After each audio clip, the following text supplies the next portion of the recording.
quero dizer?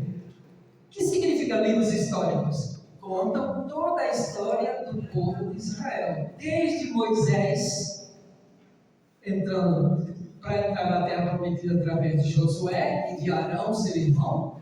Desde Josué, então, veio a história nova de Israel até chegar Davi e até chegar Jesus Cristo. Então, história, esse livro de hoje, crônicas. A palavra crônica no dicionário significa narração, fatos, acontecimentos do dia a dia ou algum acontecimento importante que é registrado.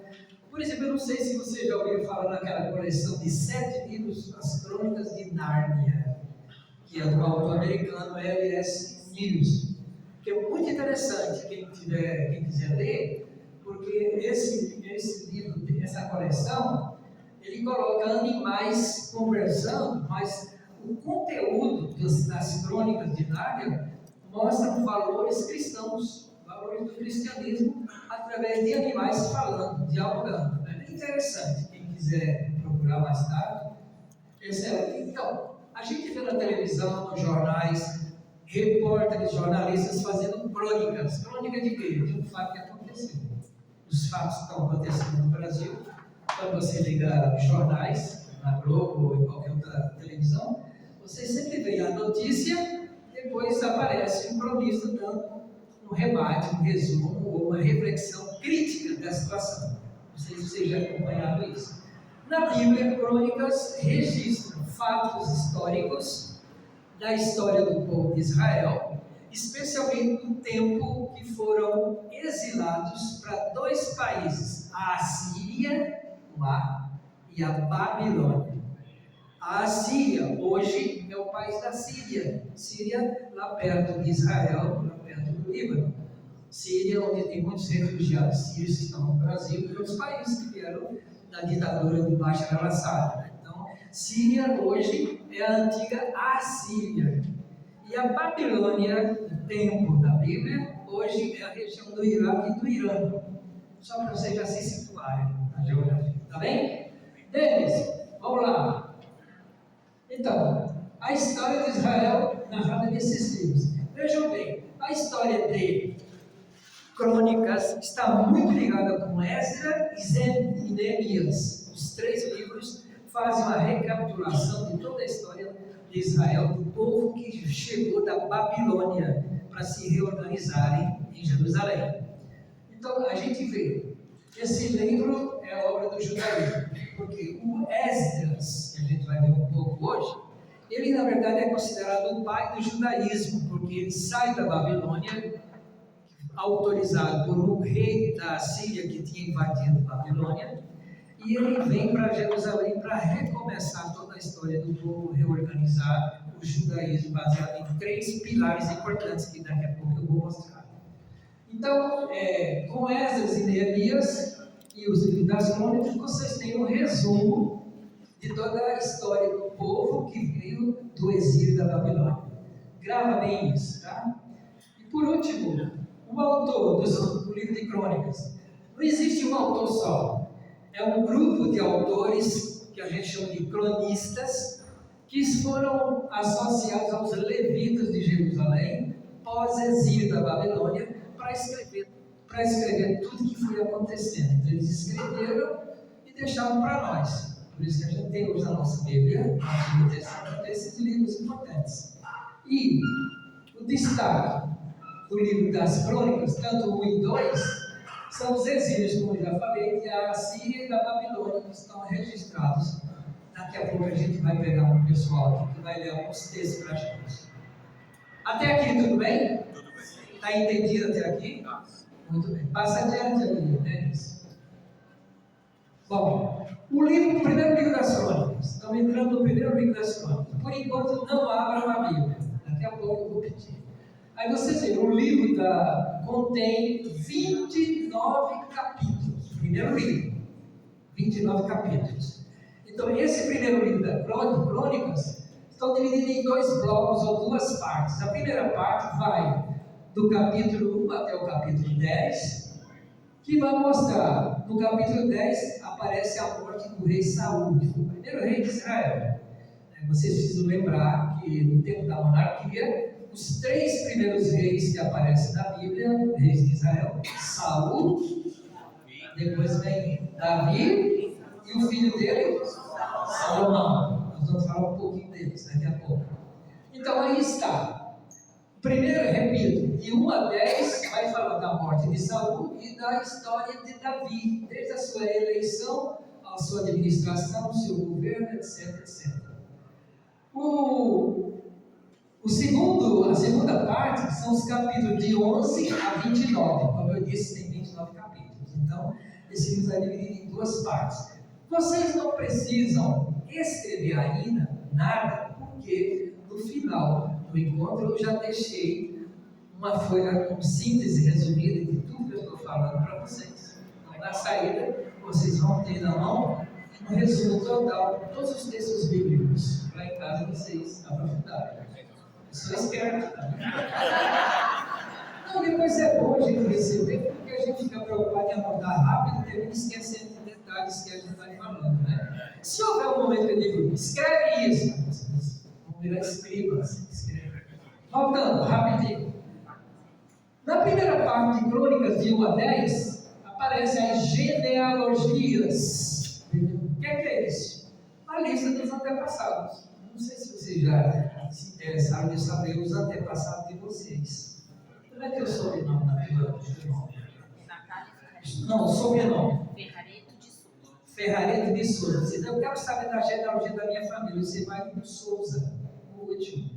Você pode pegar o Play Store, você pode pegar o YouTube, aí você vai lá e acha. Eu me lembro quando eu fui para Campo Jordão uma vez, eu entrei numa loja que tinha os brasões das famílias. Eu digo, eu tenho que pegar a minha. Porque meu sobrenome é Lima, René Lima. Fui lá no Lima e achei. Lima pertencia a uma família nobre de Portugal. Eu digo, nossa, mas como minha família é pobre, eu devia ser o jardineiro da família. Mas peguei o brasão e guardei para mim. Não sei. Então é importante a gente saber os antepassados, os avós, os bisavós, etc, etc. Não é chegar a não. É interessante você estudar os antepassados da sua família e explicar isso para os filhos. Porque, gente, deixa eu dizer uma coisa rapidinho. Os nossos jovens de hoje não têm noção de história. Porque não é passado para eles. Eles só querem saber de celular e do que está acontecendo agora no ponto final. Mas a gente precisa de ter. Por isso que tem o Antigo Testamento para chegar no Novo. Porque a gente precisa saber da história, do início até onde nós estamos. Sim ou não? Sim. Amém. Seguindo. Genealogia vai mostrar a tribo de Judá, descendência de Davi, vai mostrar os sacerdotes e levitas. Vocês sabem a diferença entre sacerdote e levitas?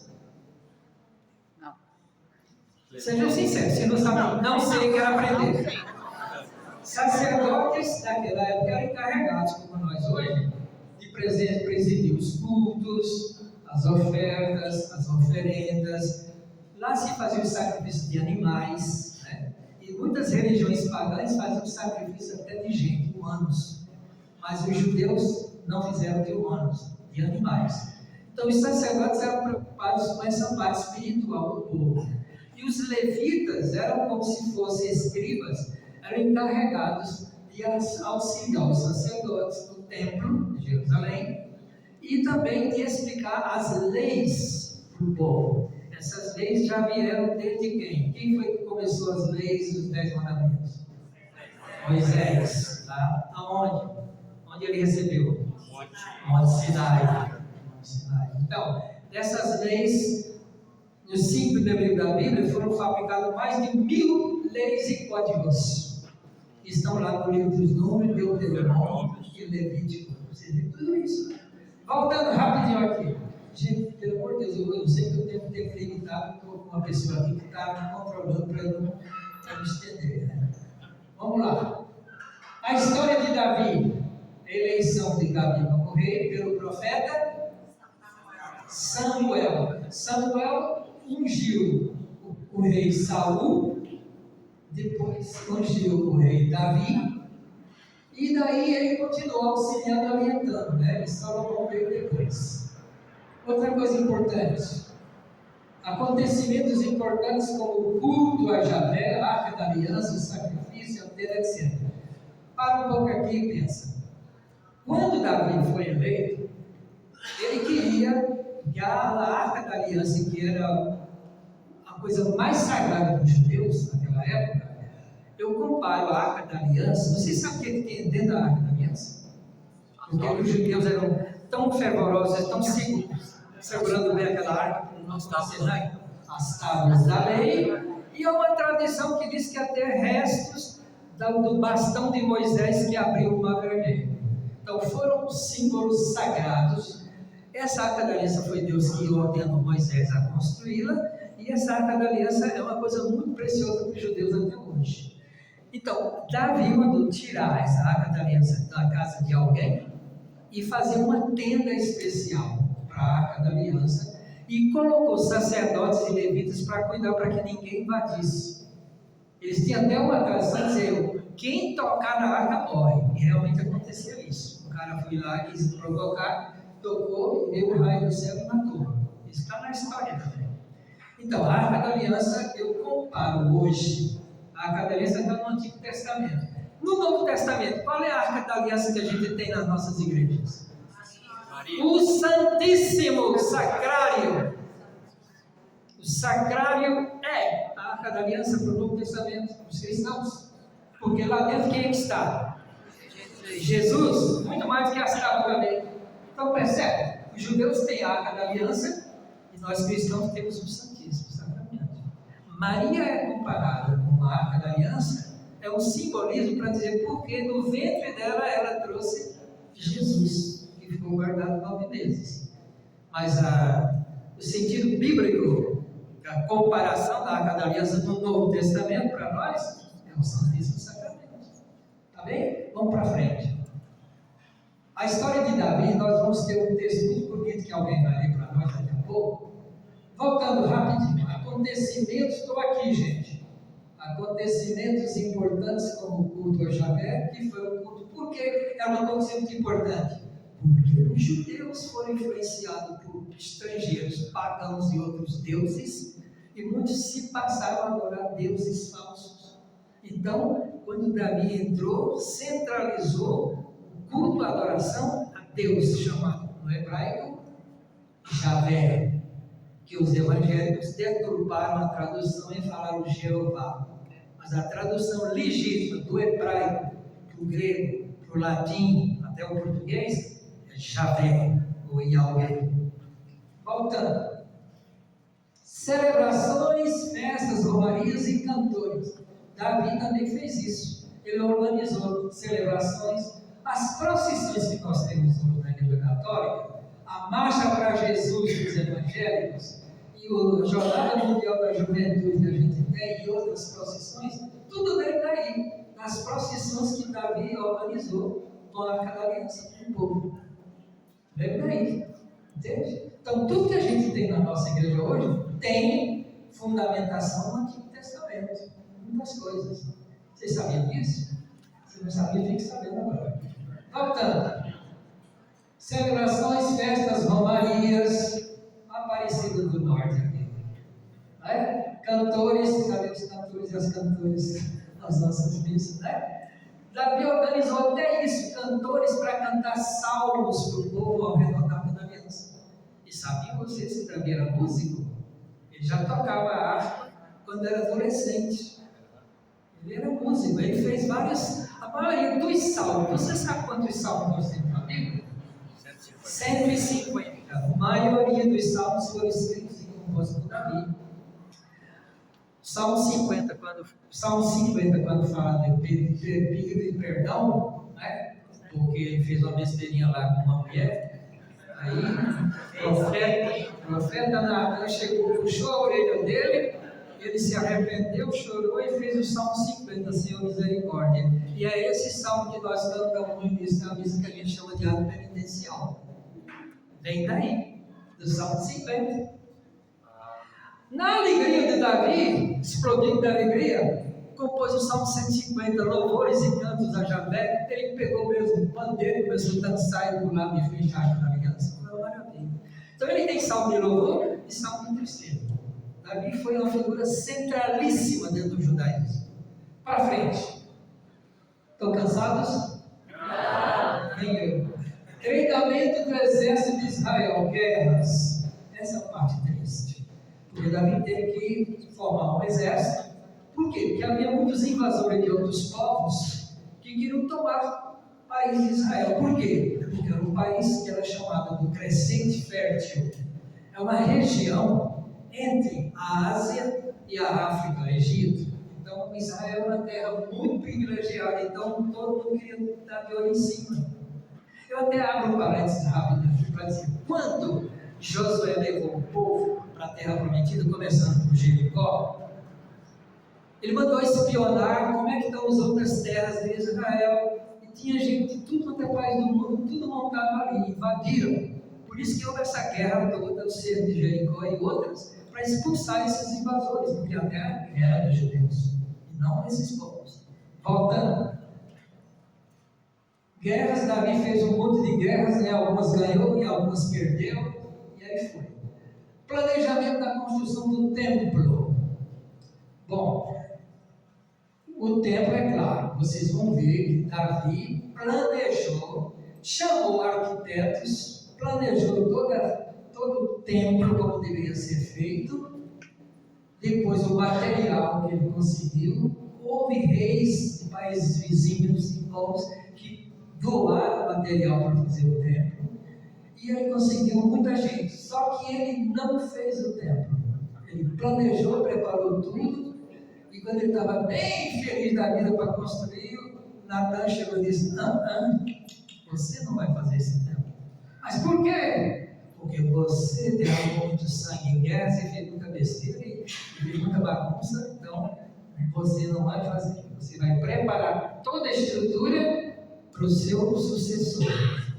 O sucessor deveria ser, pela lei judaica, o sucessor de um rei tinha que ser o primeiro filho, que é chamado de primogênito.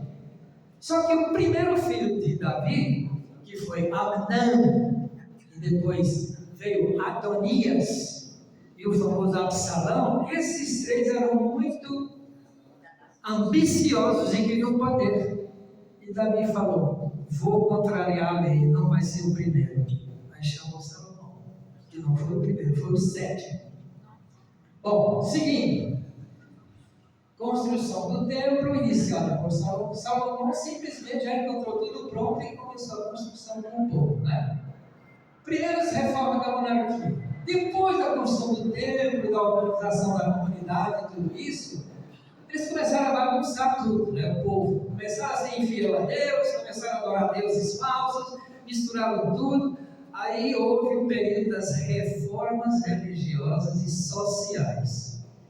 Então vieram vários reis depois de Salomão para fazerem reformas. Entre esses reis, dois se destacavam muito: Ezequiel e Josias. Daqui a pouco a gente vai ler um pouco. E vai mostrar quais foram as reformas que eles fizeram. E aqui está, eu já falei aqui. Por favor, agora tira essa tela daí e eu vou chamar aqui os meus auxiliares aqui para ler alguns versículos para nós. Por enquanto a gente vai ouvir. Daqui a pouco eu vou pedir para vocês verem também. Por favor, a Suelen vem aqui, ela vai ler para nós sobre a eleição de Davi. Como é que foi? Isso está no primeiro livro de Samuel, capítulo 16, 1 a 13, e 1 Crônicas 11, 1 a 3.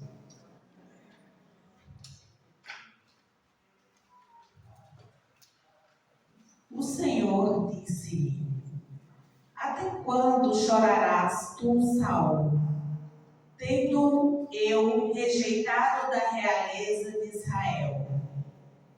Enche a tua vasilha de óleo. Vai, envio-te a Jessé de Belém, porque escolhi um rei entre os seus filhos. Samuel respondeu: como hei de ir? Se Saul souber, ele me matará. O Senhor disse: levarás contigo uma novilha e dirás que vais oferecer um sacrifício ao Senhor. Convidarás Jessé ao sacrifício, e eu te mostrarei o que deverás fazer. Ungirás para mim aquele que eu mandar. Fez Samuel como o Senhor queria ao chegar a Belém. Os anciãos da cidade vieram-lhe ao encontro inquietos. É de paz a tua vinda? Perguntaram-lhe. Sim, disse ele. Venho oferecer um sacrifício ao Senhor. Purificai-vos para a cerimônia. Ele mesmo purificou Jessé e seus filhos e os convidou ao sacrifício. Logo que entraram, Samuel viu Eliabe e pensou: certamente é esse o ungido do Senhor. Mas o Senhor disse: não te deixes impressionar pelo seu belo aspecto, nem pela sua alta estatura, porque eu o rejeitei.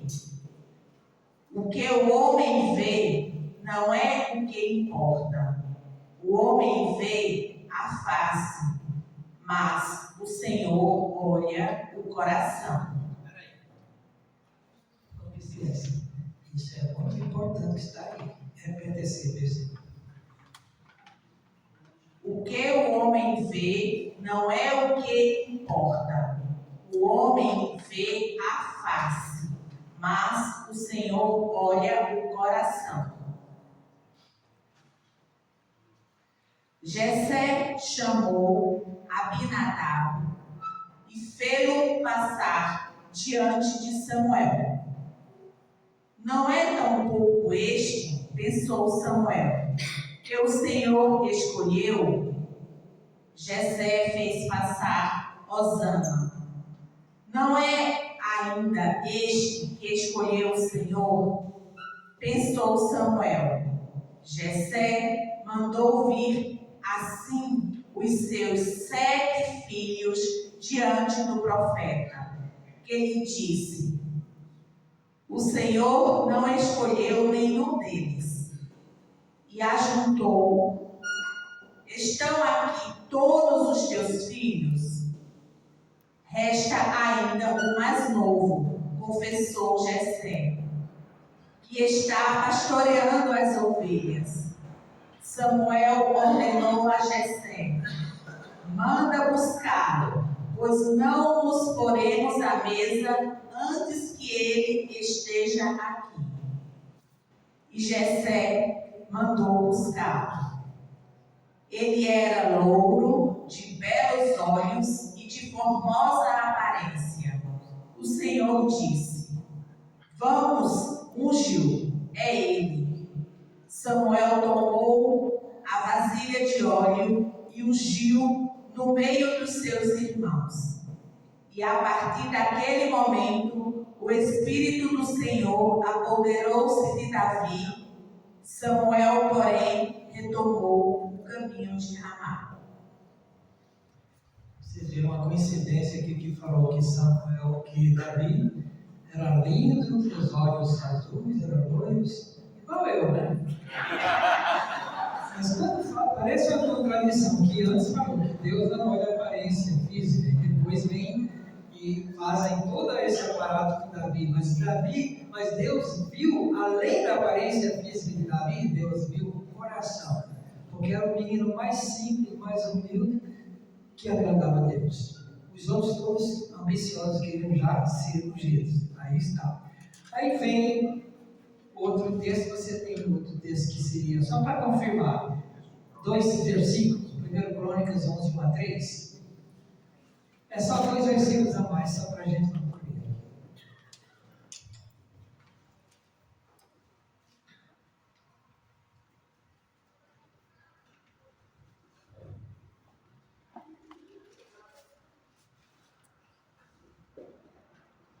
Todo o Israel foi ter com Davi em Hebrom.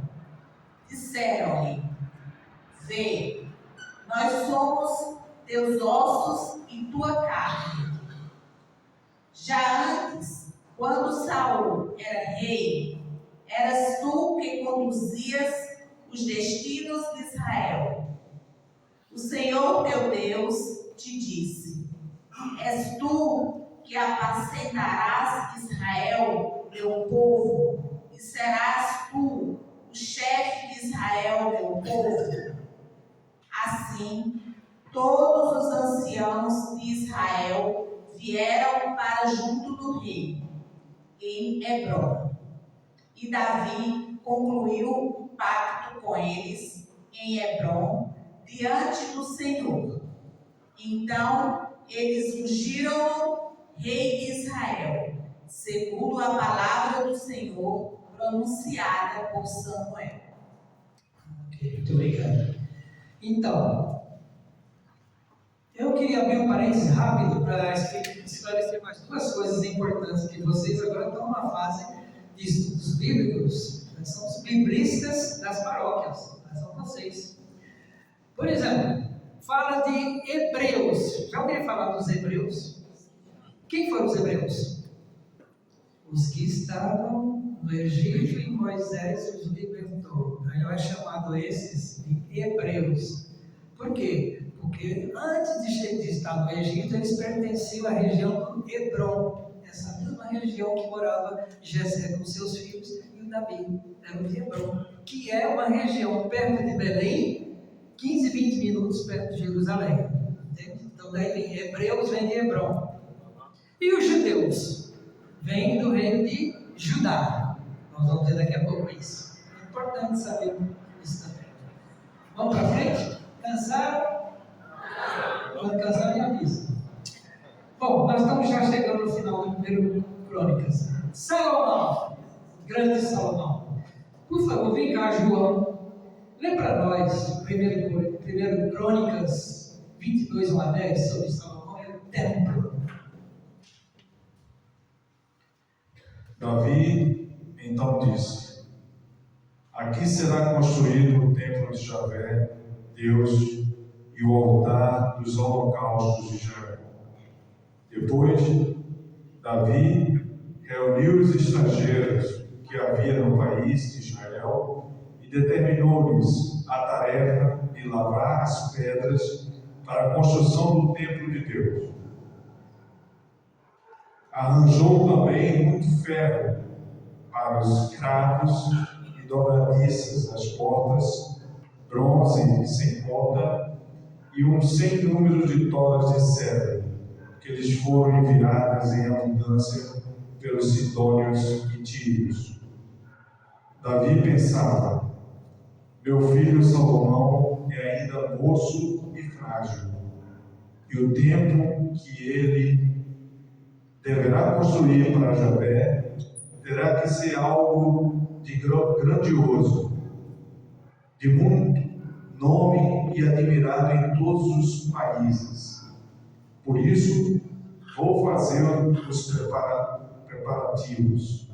Foi assim que, antes de morrer, Davi arranjou muito material.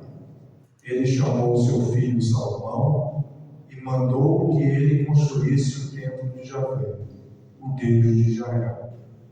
Davi falou a Salomão: meu filho, eu estava planejando construir um templo para o nome de Javé. Mas Deus, acontece, porém, que me chegou uma mensagem de Javé dizendo: você derramou muito sangue e fez guerras violentas. Você não construirá um templo para o meu nome, porque derramou muito sangue sobre a terra em minha presença. Veja, você terá um filho que será homem pacífico. Vou fazê-lo viver em paz com todos os inimigos vizinhos. O nome dele será Salomão. No templo dele concederei paz e tranquilidade para Israel. É ele quem construirá um templo para o meu nome. Para mim, ele será um filho, e para ele eu serei pai, e firmarei para sempre o trono do reinado dele para Israel. Muito obrigado, João. Então, aquilo que eu falei antes, está confirmado aqui, sobre Salomão.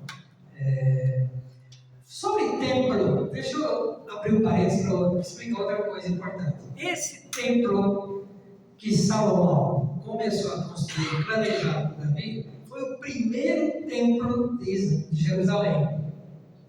E onde foi construído esse templo? No Monte Moriá.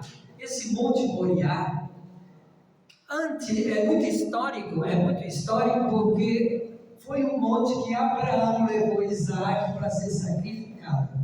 Foi nesse mesmo Monte Moriá. Nesse Monte Moriá, mais tarde, no tempo de Jesus, o rei Herodes mandou construir um palácio, um templo para ele, mostrar para César que ele tinha poder, nesse mesmo monte, que depois foi destruído. E hoje em dia, nesse Monte Moriá, o que tem hoje? Tem, não sei quem já foi em Israel, viu, tem a Mesquita de Omar, que é uma mesquita muçulmana com uma cúpula dourada. Quem vê paisagens, fotos de Jerusalém, a gente se destaca muito, né? A cúpula dourada, que é a Mesquita de Omar para os muçulmanos, porque eles acreditam que ali está enterrado Abraão, para eles. Porque Abraão é uma figura muito importante, não só para os judeus, mas para os muçulmanos e para os cristãos. Então, Abraão foi chamado pai da fé. Então, ali está. E ao lado da cúpula dourada, vocês encontram um muro, uma parede bem alta, que é chamado até hoje o Muro das Lamentações. Foi o único pedaço que sobrou da destruição do templo, desse templo, que foi destruído por os assírios que invadiram, destruíram tudo. Então esse é o primeiro templo, porque quando a gente vai passar para Esdras, ele vai reconstruir o segundo templo de Jerusalém. E há uma versão de um grupo rabínico de judaicos que estão esperando o Messias, porque não acreditavam em Jesus como Messias, e esse grupo rabino estão esperando o Messias nos finais dos tempos, que vai vir montado num cavalo, uma armadura, para reinar e governar, e ali vai ser reconstruído o terceiro templo de Salomão, que o nosso amigo, que não teve autorização dos judeus nem de ninguém, fez por conta própria, inventou o templo de Salomão no Brás, em São Paulo. Eu não sei como a comissão dos rabinos judeus lá em Israel não protestou contra essa violação. Primeiro porque nosso amigo lá, ele não é judeu, não segue a religião judaica, não faz parte do judaísmo. Com que atrevimento ele teve de construir, dizendo que essa é o templo de Salomão? Ele contrariou até as profecias dos próprios judeus. E tem um monte de gente católica que vai tudo lá para assistir e para ver. Porque é bonito, tudo bem. Fechou o parênteses, esqueça o que eu falei. Senão daqui a pouco eu vou sair preso aqui. Enfim, vamos passar para a última parte aqui. Nós estamos nas reformas, vamos passar para as reformas religiosas, que vai entrar Ezequiel e Josias. Reformas religiosas eu já falei um pouco, então a gente vai ver. Foram vários reis que começaram essas reformas para melhorar a situação da fé do povo. Entre esses reis, aparece aí no livro Abias, Asa e Josafá, mas Ezequiel e Josias foram os reis que mais se destacaram nessas reformas. Vamos ver um trechinho de Ezequiel. Eu vou chamar João de novo. Segundo Crônicas, capítulo 29, de 1 a 6. Depois dos versículos 27 e 29. É curtinho, gente. Ele vai ver um pouquinho de Ezequiel para nós. Ezequiel tinha 25 anos quando subiu ao trono e reinou 29 anos em Jerusalém. Sua mãe se chamava Abia e era filha de Zacarias. Fez o que Javé aprova, seguindo em em tudo o seu antepassado, Davi. No primeiro ano do seu reinado, no primeiro mês, Ezequias mandou abrir e restaurar as portas do templo de Javé. Chamou os sacerdotes e levitas, reuniu-os na praça do Oriente e lhes disse: atenção, levitas, agora purifiquem-se e purifiquem o templo de Javé, o Deus dos seus antepassados. Retirem do santuário as abominações, porque os nossos antepassados foram infiéis e fizeram o que Javé, nosso Deus, reprova. Eles os abandonaram, descuidaram completamente a moradia de Javé e voltaram as costas para ele. Obrigado. Estou percebendo aqui o horário, está avançando demais, e eu não posso abusar da paciência de vocês e extrapolar o horário, né? Então, infelizmente, eu vou ter que suprimir algumas coisas, alguns textos lidos, para seguir adiante. Nós terminamos, assim, um resumo rápido do primeiro livro de Crônicas. Agora, eu queria fazer umas 3 ou 4 perguntas e preciso de voluntários, meninos ou meninas, rapazes ou mulheres, para vir aqui na frente. Eu jogo as perguntinhas do que foi visto aqui e quem acertar vai ganhar os termos que eu tenho aqui. Quem quer vir? Voluntários. Voluntário e voluntária.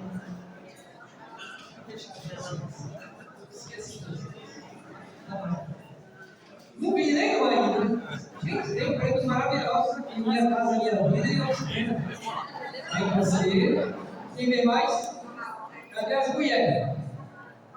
Venha mais um, venha mais um. O homem representando os homens, cadê as mulheres? Não tem nenhuma.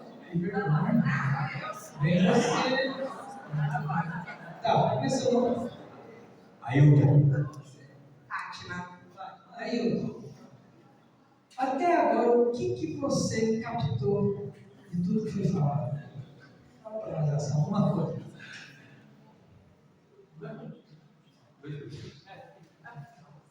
Olha, igual o senhor falou, esse resumo, esses 3 livros aí, resume a história, né? São 4 livros históricos, né? E resume a história. Quais são os 4? Os 3, né? Crônicas, a primeira de Crônicas, a segunda de Crônicas e a. Não pode colar. Crônicas. Primeira Crônicas, segunda de Crônicas, esqueci disso. Então perdeu. Tem mais Ezra aí. Não pode. Neemias. Tá bom. Ganhou um presentinho aqui. Bíblia, livro da aliança. Muito bom.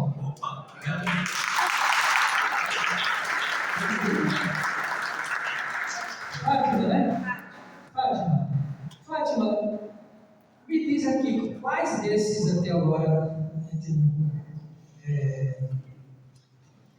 me dá assim, desses personagens que você viu, qual chamou a atenção para você, que você achou interessante ou não? Você ouviu agora? Os 3 reis que você falou: Quais são os nomes? Saul, Davi e Salomão. Sei. E Samuel que ungiu Saul e Davi. E aí eu pergunto, depois o senhor responde quem ungiu Samuel.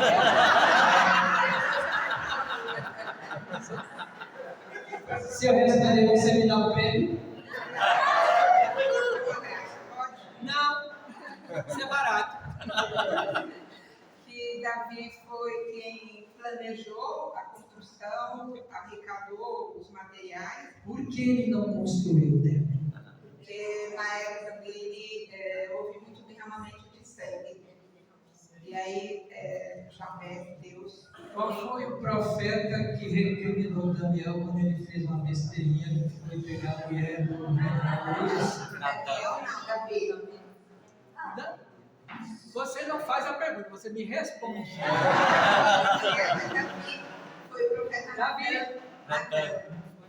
Não foi Natan que foi lá conversar com o Davi, falar para o Davi que ele estava errado. Você tem certeza? Eu tenho. Maravilha, então ganhou. Aê! Esse livro é escrito por Estevão Bittencourt, um monge beneditino. Crenças, religiões, igrejas, seitas, milhões de perguntas sobre tudo isso e respostas concretas. Gente, estão cansados? Não. Posso fazer o resumo do ciclo do Crônicas? Tá bem. Então vamos entrar rapidinho no ciclo do Crônicas.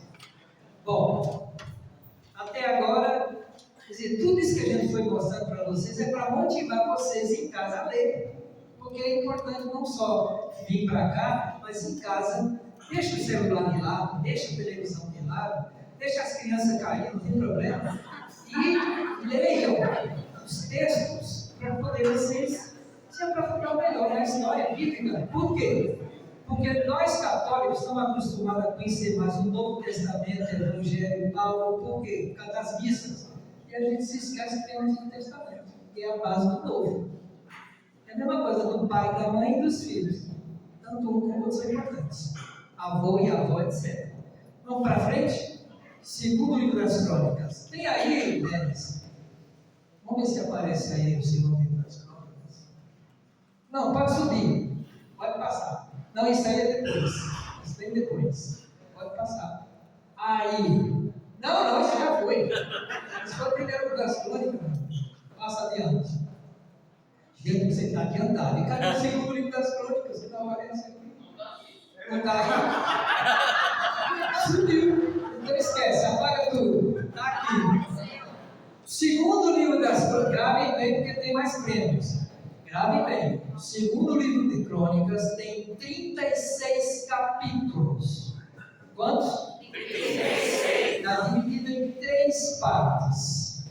A primeira parte vai contar de Salomão, do templo e da organização dos serviços do templo. Você tem isso aí no capítulo 1 até 9.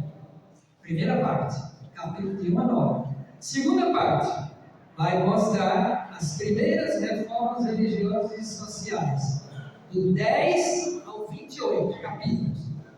10 a 28. Terceira e última parte, as reformas que foram conquistadas por Ezequiel e Josias, capítulo de 29 ao 36, e termina aí. Em quantas partes está dividido o segundo livro das Crônicas? E na primeira parte? De 1 a 9, o que é que conta? Salomão, templo, organização do culto. Segunda parte. Peraí, quantos capítulos? De quanto é quanto? 10 ao 28. O que é que conta? As primeiras reformas políticas e religiosas. E o último, a terceira parte? 29 a 33. E continua. Quais são os 2 reis importantes dessas reformas? Ezequiel e Josias. Não esquece. Vamos para frente, rapidinho. Sobre a sabedoria de Salomão. Vai preparando. Sabedoria de Salomão. Vocês sabem dessa história? Que o Salomão estava dormindo e sonhou que Deus falava com ele. E nesse sonho Deus dizia: Salomão, tudo que você me pedir, eu vou te realizar. Igualzinho o gênio da lâmpada. Só que não tem escrito dizer, foi um só que Deus fez. E o que foi que Salomão pediu? Sabedoria para quê? Para governar com justiça. Não esqueça dessa expressão. Governar o povo na justiça. Então vamos ver um pouquinho disso. Suelen, vem para cá. Me dá, por favor, 2 Crônicas 7 a 9. Isso.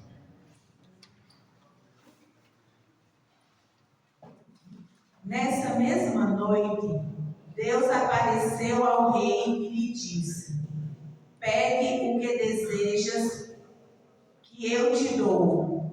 Salomão respondeu a Deus: vós tratastes meu pai Davi com uma grande benevolência e me fizestes rei em seu lugar. Senhor Deus, ratificai, portanto, a promessa que fizestes a Davi, meu pai, já que me fizestes rei de um povo numeroso como o pó da terra. Isso. Vai preparando as mães aí, tá? Daqui a pouco eu te chamo. Vamos abrir a Bíblia? Até que te chamo. Vamos abrir a Bíblia aí, o segundo livro das Crônicas. Crônicas, os livros de Crônicas vêm depois de Reis, né? Aí você tem mais ou menos lá pelo meio da Bíblia, vocês acham? Quem quiser achar mais rápido, vai no índice. A primeira página da Bíblia aparece nas listas dos livros, né? Então, por da página. Dá uma olhadinha aí. Segundo livro das Crônicas. Segundo livro das Crônicas, nós vamos ler juntos. Aliás, ela vai ler e vocês vão acompanhar. Perdão, perdeu. Apaga. É primeiro de Reis. Reis é antes de Crônicas. Então pega aí. Primeiro de Reis, capítulo 3. Primeiro de Reis, capítulo 3. É isso das mães, né? Primeiro Reis, capítulo 3, 25 a 27. Só são 2 versículos. 3, versículo 25 a 27. Primeiro Reis. Acharam? Acharam? Suave, por favor. Ela vai ler e vocês acompanham na sua Bíblia. Se aparecer uma palavra ou outra diferente, não tem problema. É questão de tradução, mas o sentido é o mesmo.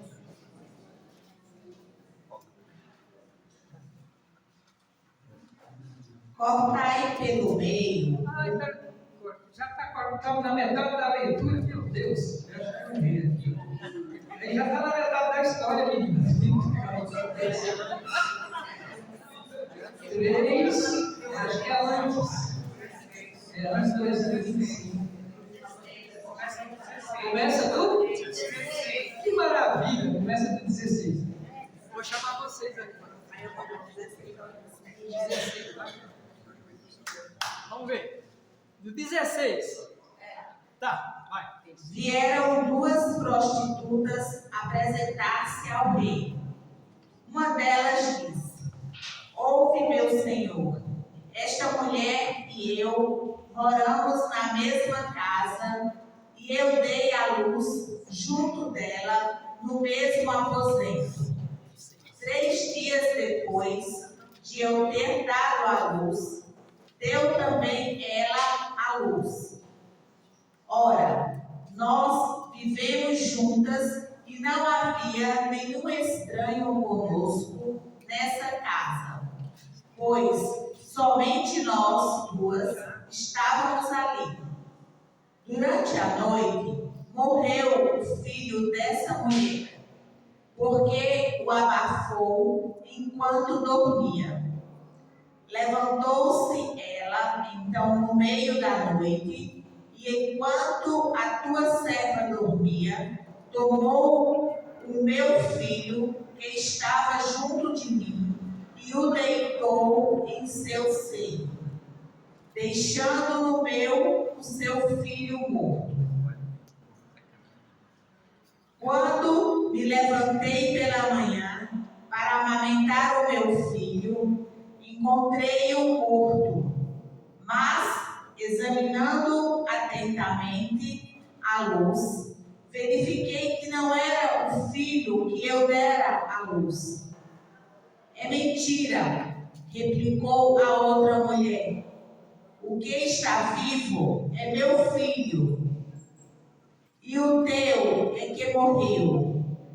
A primeira contestou: não é assim. O teu filho é o que morreu, o que está vivo é o meu. E assim disputavam diante do rei.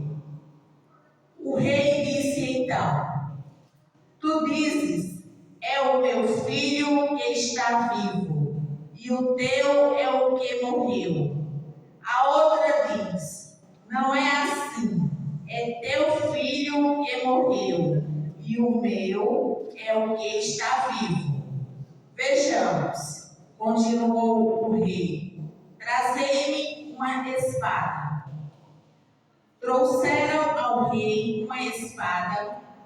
Cortai pelo meio o menino vivo, disse ele.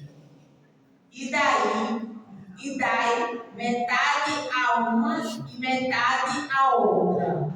Mas a mulher, mãe do filho vivo, sentiu suas entranhas enternecerem-se e disse ao rei: rogo-te, meu senhor, que dês a ela o menino vivo, e não o mateis. A outra, porém, dizia: ele não será nem teu nem meu, seja dividido. Então o rei pronunciou o seu julgamento.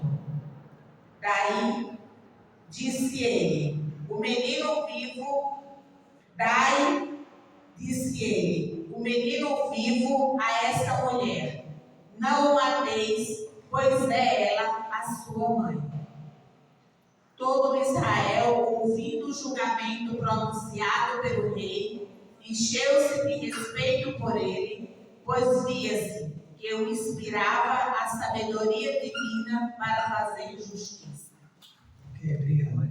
Bem, em resumo, isso aí é apenas um dos exemplos de atitude de sabedoria de Salomão. Ele foi reconhecido até por povos vizinhos de outras religiões, porque a fama dele se espalhou por todo Israel e fora de Israel. Então ele foi muito valorizado pela sabedoria, pela capacidade dele de saber governar bem o seu povo, né? Claro que ele enfrentou também guerras, ele enfrentou também situações de pessoas que quiseram derrubar do trono, enfim. E também houve uma parte da vida dele que ele também deu uma mancada. Mas eu pergunto, quais são os líderes políticos ou religiosos ou empresários ou pai e mãe que são líderes que de vez em quando dão uma mancadinha? Inclusive, padre, todos nós, porque somos humanos falhos. Mas a beleza, atenção, a beleza da história da Bíblia, seja qual for o livro, para nós, é que, mesmo Deus sabendo e conhecendo as nossas fraquezas, sempre nos dá uma chance de nos levantar e melhorar de vida. Essa é a mensagem mais forte de todos os livros da Bíblia. Deus, com as suas promessas, com a sua misericórdia e com a oportunidade da segunda chance que Ele sempre dá, como deu a Davi e Salomão. Para concluir o segundo livro de Crônicas, veja bem, uma coisa muito interessante. A construção do templo durou mais ou menos 20 anos. Por quê? Porque houve vários grupos que protestaram contra esse templo, especialmente os samaritanos que viviam em Jerusalém, e que não gostaram da ideia. Por quê? Porque eles queriam construir um templo de Deus, não em Jerusalém, mas nas regiões deles que se chama Garizim. Por isso começou a polêmica entre samaritanos e judeus que não se davam bem.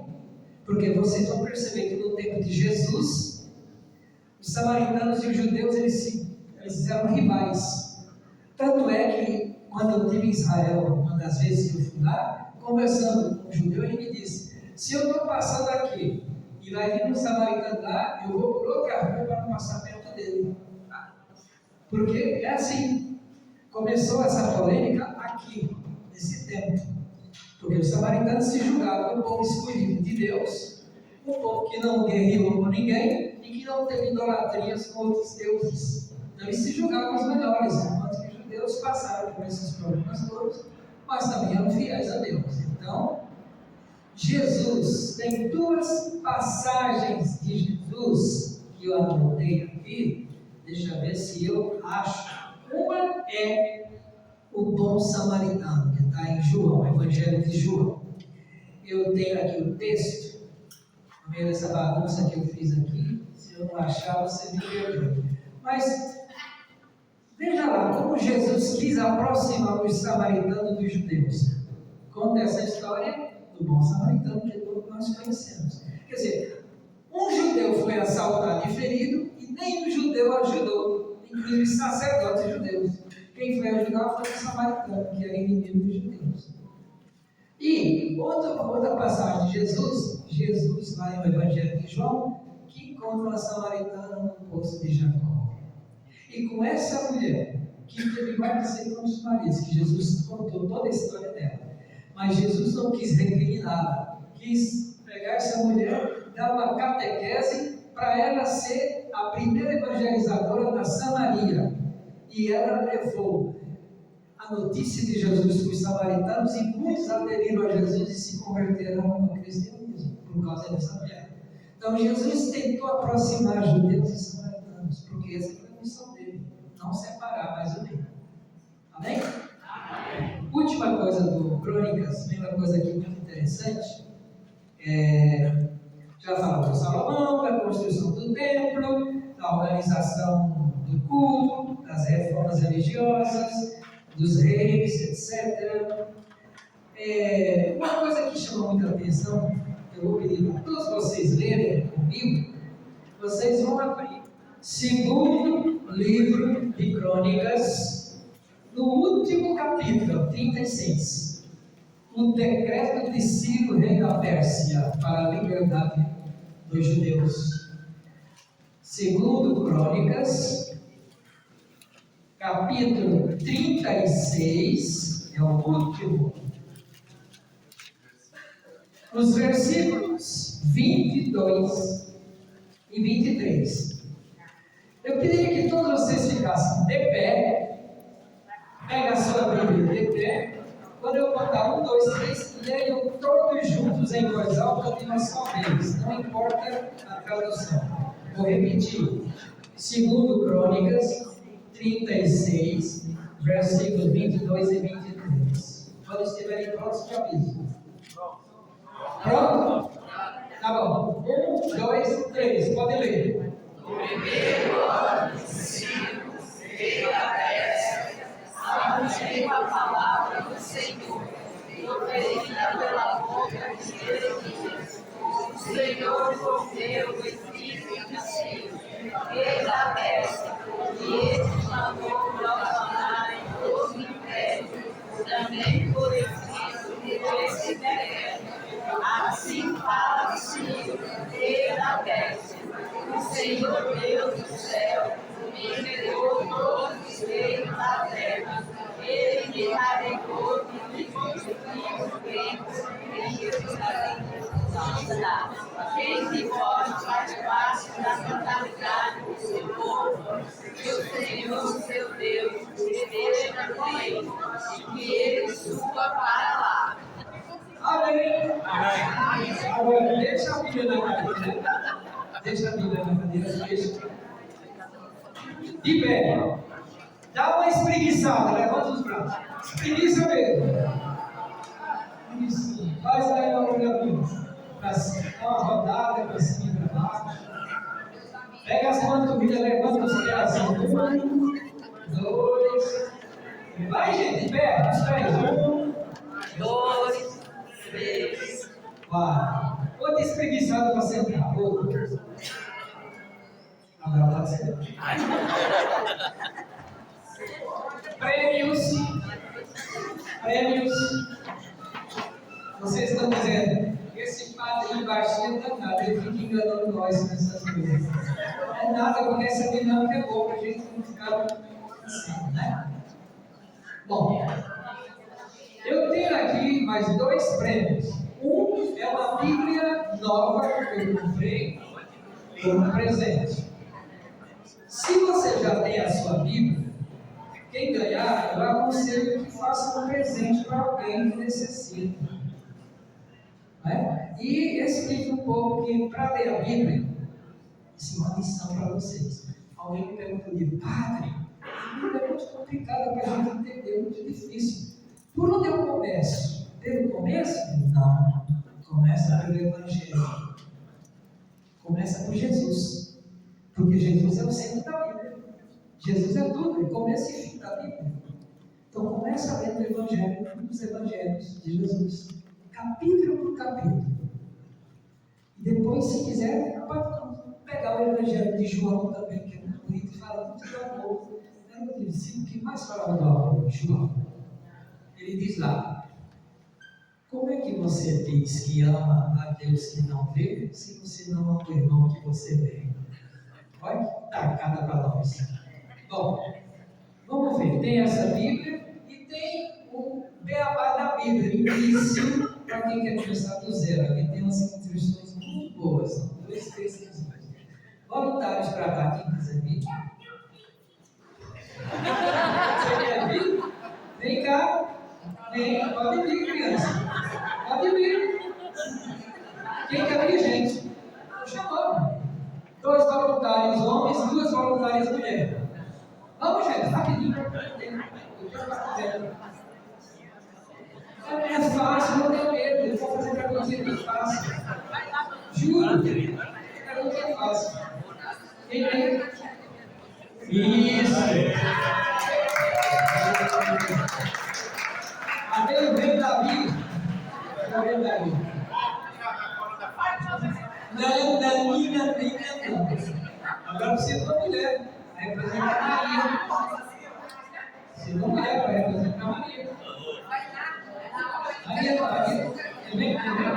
Não é simples, é bem fácil. Vamos, meninas, ânimo! Vou botar na minha se não vier, eu vou apresentar para ele. 1, 2.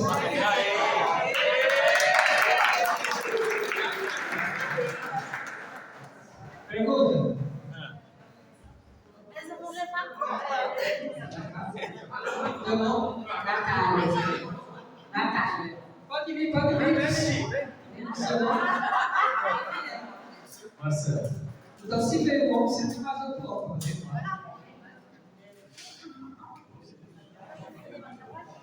Não. É 2 homens e 2 mulheres. Gente, por favor. Vocês sentaram. Olha os 2 piadistas aí, vem aqui. E aí?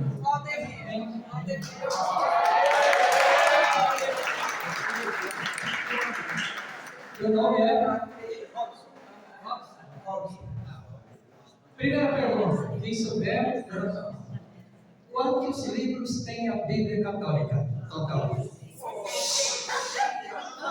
Não, vai falar. 73. Como se divide a Bíblia? Antigo Testamento e Novo Testamento. Sabe quantos livros tem o Antigo? 46. E o Novo? Mas é uma matemática. Se isso é 33. Se tem 46, não pode. Senão você vai para o inferno. Nem para o purgatório. Direto. 46 mais tanto dá 73. Tadinha, tá tranquila. 20 vou te dar uma dica. 27. Calma. E depois parar mais um pouco. Sabe alguns livros do Antigo? Sim, a gente está estudando. Não, mas não vale esses.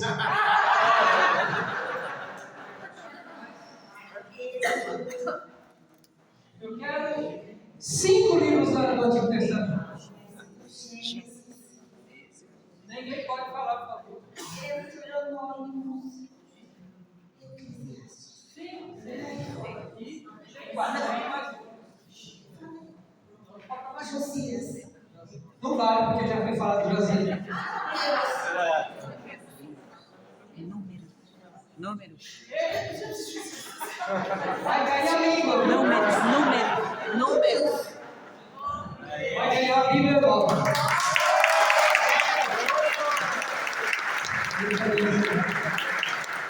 Pergunta. Essa, como a mulher ganhou, eu vou fazer para os homens. Depois eu vou pedir. Não, para os homens. Começa para conhecer você. Por favor, gente, não falem, deixa eles. Quantos livros tem o Novo Testamento? 27, tá. Você sabe me dizer quantos evangelhos e o nome deles, os autores? 4 evangelhos. Quais são os autores? Marcos, Mateus, Lucas e João. Pela nossa Bíblia, começa com Mateus, tá? Mateus, Marcos, Lucas e João. Qual é o quinto livro do Novo Testamento? É o apóstolo, Atos dos Apóstolos. Escrito por quem? Paulo, Saulo. São Paulo. E quem escreveu na verdade foi Lucas. Paulo ajudou. Paulo foi ajudando. Sabe a conversão de Paulo? Está em Atos. Sabe qual é o capítulo?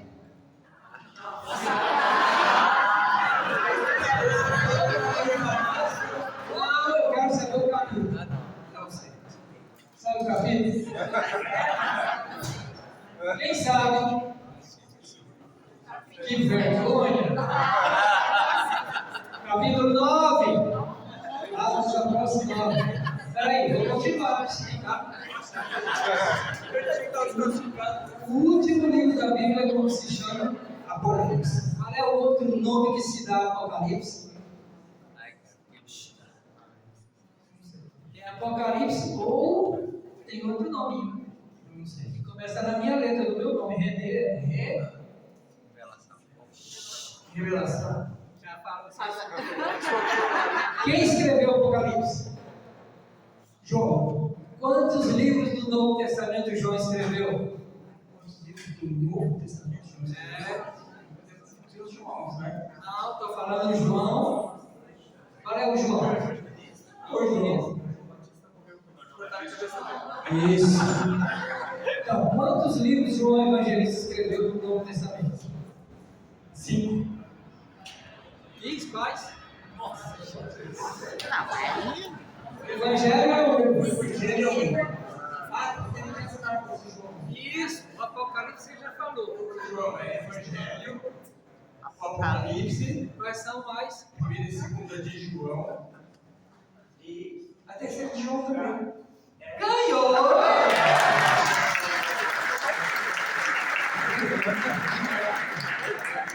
Vai, tá vendo? Vocês muito bem. Me dá agora. A próxima.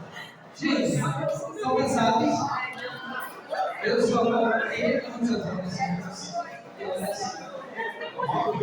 Olha, gente, me deram 1h30 para esse tempo.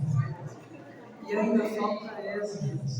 Esdras tem 10 capítulos só. Vocês me dão licença, a gente ler pelo menos alguns textos que era para encerrar? Porque eu tenho que encerrar 9h30 em ponto. E eu não gosto de ultrapassar o horário. Principalmente no sermão. Então é o seguinte, rapidinho. Esdras. Olha aqui na tela. Leia comigo. O livro de Esdras É o primeiro dos 5 livros históricos do pós-exílio da Babilônia. Neemias, Esdras, Esther, Ageu, Zacarias e Malaquias. Nefer, Ciro, rei da Pérsia, que invadiu Babilônia e ajudou os judeus a se libertarem do cativeiro e os fizeram voltar. Lhes foi concedido muito. Está escrito, né? 2 de Crônicas. Continua. Reconstrução do segundo templo de Jerusalém. Uso de leis. Os capítulos. 29 a 36. Divisão histórica do livro. De 1 a 6, o que é que conta? Eles seguiram aos lugares que voltaram. Não, para. Vocês sabem, não foram todos os judeus que estavam na Babilônia que voltaram. Só 5.400 voltaram, mas ficaram muitos lá porque queriam ficar de propósito, morando ou na Babilônia, que é uma cidade como São Paulo, ou na Assíria, que é outra cidade grande. Então, muitos preferiram ficar. Só mais tarde, quando Esdras era um sacerdote e escriba, ele estava ainda na Babilônia. E houve a invasão de outro grupo. Os assírios invadiram a Babilônia e o rei se chamava Artaxerxes. E esse rei deixou Esdras voltar para Israel com quem quisesse. Ele reuniu os sacerdotes, levitas e muita gente voltaram para Israel para poder recomeçar tudo de novo no Israel. Uma história muito bonita. E aí, continue.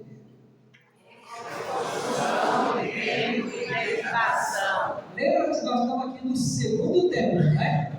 Tá. E agora, Sacerdotes, levitas, cantores. para cuidar do templo. E do 7 ao 10, que é o último capítulo, Vinda de Esdras a Jerusalém, carta de Artaxerxes, rei da Pérsia, a favor de Esdras. isso está em 7, 11 e 26.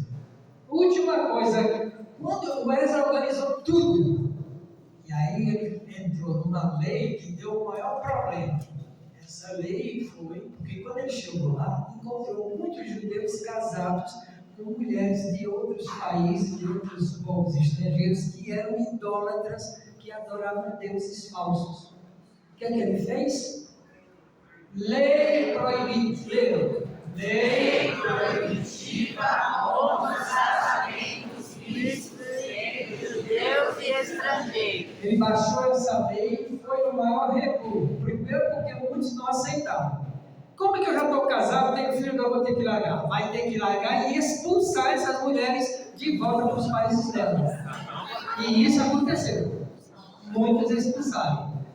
Deixaram as suas mulheres e expulsaram. Mas outros reagiram. Eu vou ficar com ela. Vou ficar. Foi uma maior confusão. Mas por que Esdras fez isso? Primeiro, para conservar a tradição judaica pura. Porque ele dizia, se vocês se casam com pessoas de outras religiões pagãs que adoram deuses falsos, vocês também vão adorar deuses falsos. Porque realmente aconteceu. Até Salomão caiu nessa.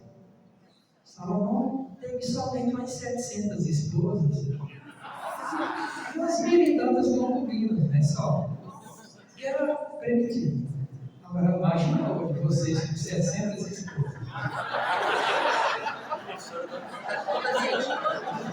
Tem marido que me diz, olha, eu não aguento uma hora que eu tenho. Aí vem a mulher e me diz, olha, eu não aguento esse marido. Eu tenho que resolver a bomba, pode ser. Bom, é uma pena que não dá tempo, né? A gente ver isso por causa do horário. Então, conclusão do livro de Esdras. Gente, leiam o livro de Esdras, são 10 capítulos, é muito importante. Leiam em casa. Estabelecimento oficial do Judaísmo. Vocês sabem, uma última coisa. O judaísmo, que até hoje os judeus seguem, estão baseados em 3 pilares ou bases. Decora isso. O que é o judaísmo? Povo escolhido, repete. Povo escolhido. Que é o povo de Israel, né? Chamado povo escolhido, raça eleita. Povo escolhido, templo, o templo de Jerusalém e as leis. 3 coisas faz o judaísmo. O templo, por quê? No templo de Jerusalém se concentrava todo o poder político e religioso do judaísmo. E as leis? As leis de Moisés até eles. As leis que tinham que ser seguidas. Então, o judaísmo é isso, até hoje. Os judeus seguem. Na Bíblia hebraica, eles têm apenas 33 livros só. Não tem o Novo Testamento. Por quê? Porque não acreditam em Jesus. Então, a Bíblia hebraica, somente 33. E eles têm profetas e salmos e leis. Só isso, a Bíblia hebraica. A Bíblia católica, 73.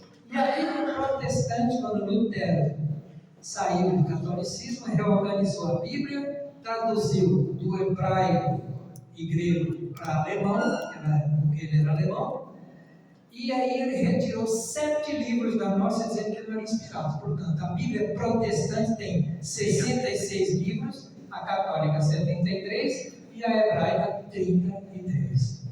Muitíssimo obrigado. Deus abençoe vocês. Obrigado, meus os irmãos que vieram me ajudar. Desculpa, né? Vamos preparar os textos, mas o tempo já passou e eu não quero abusar do tempo. Desejo que vocês realmente se aprofundem, estudem mais a Bíblia, para que assim a gente possa chegar em Jerusalém Celeste, no reino dos céus. Amém?